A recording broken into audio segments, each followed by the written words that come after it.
Dear friends, today is the Labor Day, May 1st.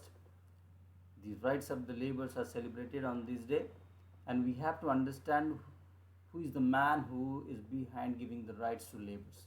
It was Dr. Babasaheb Ambedkar during the pre-independent era who fought tirelessly to give rights to the laborers.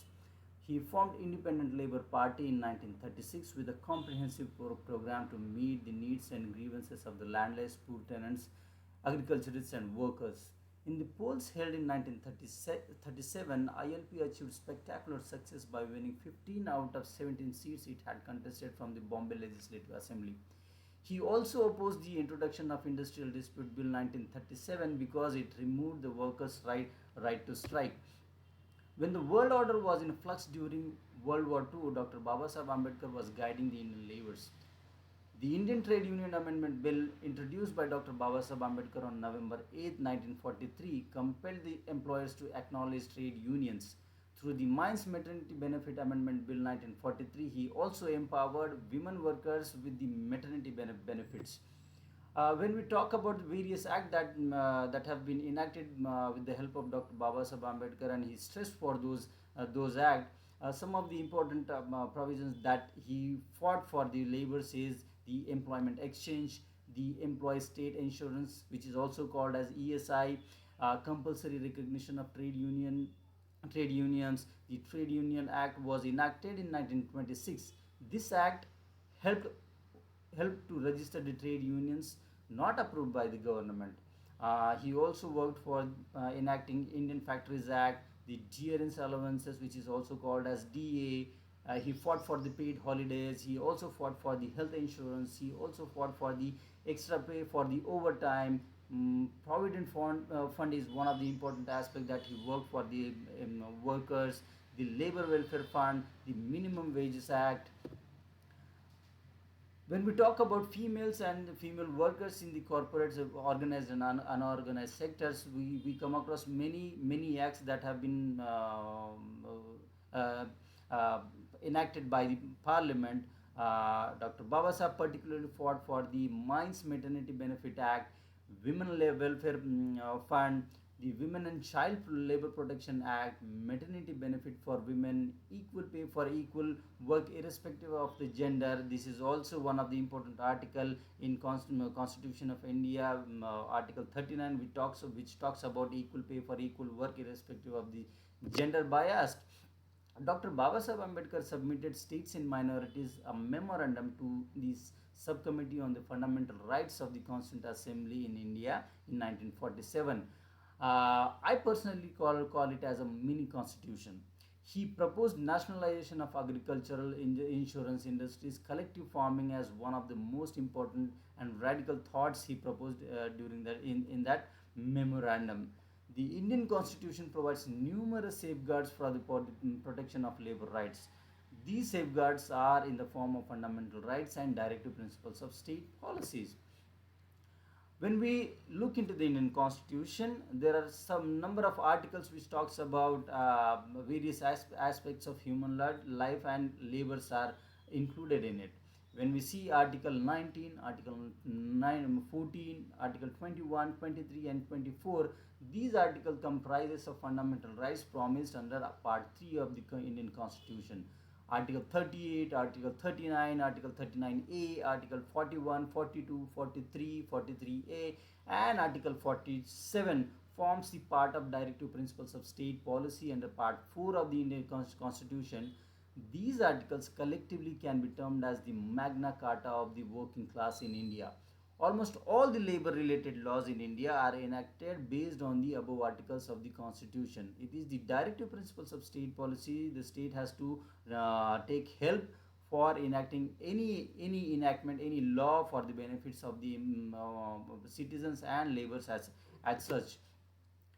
Uh, when we go in detail in these articles, we will see that Article 42, which commands the state to treat any person equally before the law and give equal protection before the law.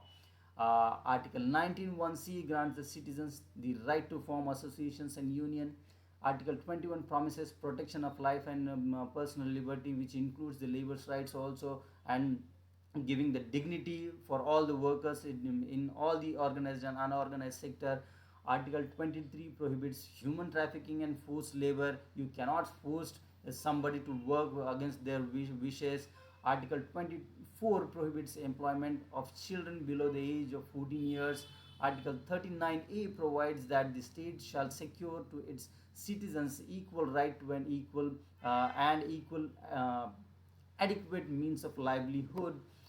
There are other articles also in the Directive Principles of State Policy, such as Article 49, which provides that within the limits of its economic capacity, the state shall secure for the right to work and education. The state, it is the duty of the state to look into the workers' right and provide them proper education, proper work, and a dignified work so that they can spend their livelihood rightly. Article 42 instructs the state to make provisions for securing just and human conditions of work and for maternity relief. We have seen that there are industries, there is organized sector, there is unorganized sector, and we also see that the condition of workers in those industries is pathetic. So to stop that menace, Article 42 directs the state to make such provisions which can secure just and human conditions at workplaces.